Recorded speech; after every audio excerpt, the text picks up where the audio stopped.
Cloud seeding हुई पर बारिश क्यों नहीं हुई? ये वो सवाल है जिसका जवाब हर कोई जानना चाहता है। वैसे आपने अगर आसमान की तरफ कल देखा हो तो क्लाउड्स नोटिस किए होंगे, लेकिन ये बादल बिना बरसे क्यों चले गए? नमस्कार, मेरा नाम है श्वेता शर्मा और आज बात दिल्ली की उम्मीदों की किरण क्लाउड सीडिंग की।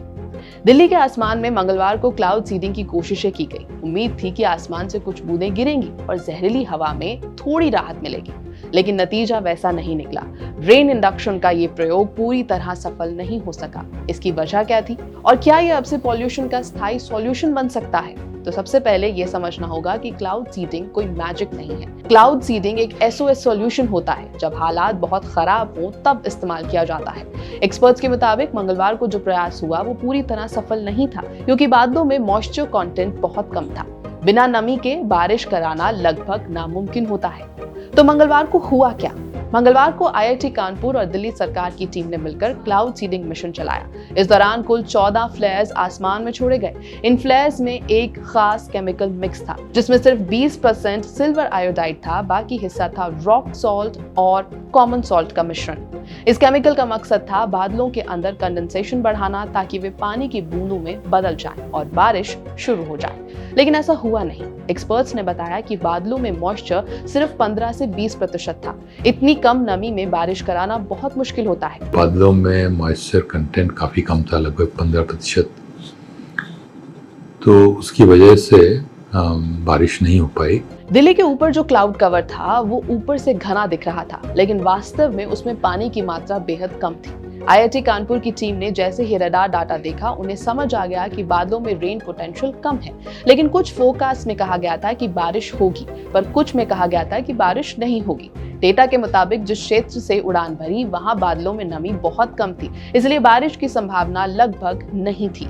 फिर भी टीम ने हार नहीं मानी। आज फिर से कोशिश की जाएगी और 2 और उड़ानें भरी जाएंगी। एक्सपर्ट्स का कहना है कि अगर बादल मौजूद रहे तो एक्सपेरिमेंट भी जारी रहेगा। टीम को इस पहले प्रयोग से एक फायदा जरूर हुआ। उनका कॉन्फिडेंस बढ़ा कि तकनीक काम कर सकती है, बस सही मौसम और सही नमी की जरूरत है। तो क्या क्लाउड सीडिंग पॉल्यूशन का परमानेंट सॉल्यूशन है? जवाब है नहीं। ये एक इमरजेंसी टूल जरूर है, लेकिन ये परमानेंट सॉल्यूशन नहीं है। क्लाउड सीडिंग कोई सस्ता उपाय नहीं है। इसकी कॉस्ट भी बहुत ज्यादा है, क्योंकि ये उड़ानें उत्तर प्रदेश से संचालित की जा रही थी। अगर भविष्य में लोकल अरेंजमेंट्स हो जाएं तो खर्चा काफी कम हो सकता है। अगर हम रेगुलरली सीडिंग को करते हैं तो दिल्ली के आसपास ही किसी एयरपोर्ट से करेंगे, जिससे कि फ्लाइट कॉस्ट कम हो जाएगी।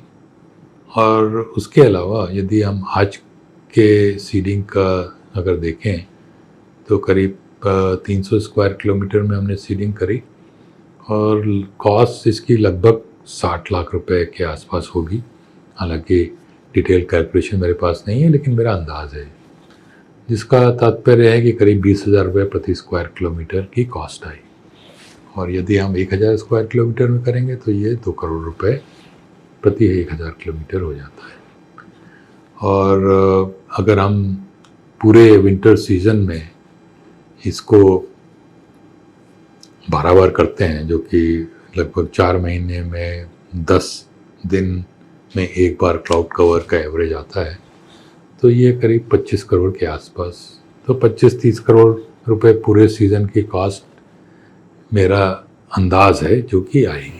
दूसरी तरफ दिल्ली सरकार ने अपने स्तर पर एक रिपोर्ट जारी की। उसमें कहा गया कि क्लाउड सीडिंग से जिन इलाकों में प्रयोग हुआ वहां पार्टिकुलेट मैटर में गिरावट दर्ज की गई।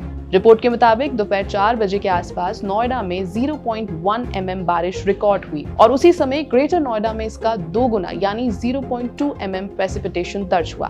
भले ही ये बहुत हल्की बारिश थी, लेकिन इसका असर हवा में जरूर दिखा।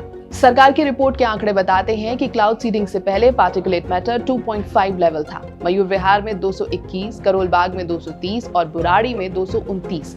पहले सीडिंग के बाद ये घटकर हुए मयूर विहार में 207, करोल बाग में 206 और बुराड़ी में 203।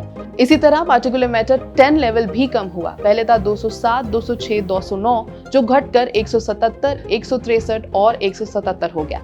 यानी हवा थोड़ी साफ हुई, भले ही आसमान से बारिश ना गिरी हो। लेकिन फिर भी हमने बहुत अच्छी इंफॉर्मेशन कलेक्ट करी है। दिल्ली के 15 अलग अलग जगहों पे हमने मेजरमेंट इक्विपमेंट लगाए हुए थे और जो सीडिंग के बाद इनके माध्यम से हमें पता चला कि PM 2.5 और PM 10 जो कि मुख्य पार्टिकल्स हैं जिनकी वजह से पोल्यूशन होता है, इनकी मात्रा में 6 से 10% के बीच में कमी आई। तो इससे ये हमें पता चला कि कम मॉइस्चर होने के बाद भी अगर हम जिस मात्रा में हमने सीडिंग करी उस मात्रा में करते हैं तो थोड़ा असर ज़मीन पे भी उसका आता है। क्लाउड सीडिंग साइंस पर आधारित है, लेकिन ये वेदर डिपेंडेंट टेक्नोलॉजी है। इसका असर तभी होता है जब बादल पर्याप्त नमी लेकर आए हों। अगर मॉइस्चर कम हो तो केमिकल का असर भी कम होगा। दिल्ली में पहली कोशिश से सीधी बारिश नहीं हुई, लेकिन पॉल्यूशन लेवल्स में थोड़ी कमी दर्ज हुई। टीम अब आज दोबारा प्रयास करेगी। उम्मीद है कि इस बार बादल थोड़े और मूड में होंगे। क्लाउड सीडिंग अभी कोई परमानेंट क्योर नहीं, लेकिन एक अस्थायी राहत देने वाला हथियार जरूर है, खासकर उस शहर के लिए जहां सांस लेना हर सर्दी में एक लग्जरी बन जाता है। यह है ABP लाइव। मेरा नाम है श्वेता शर्मा।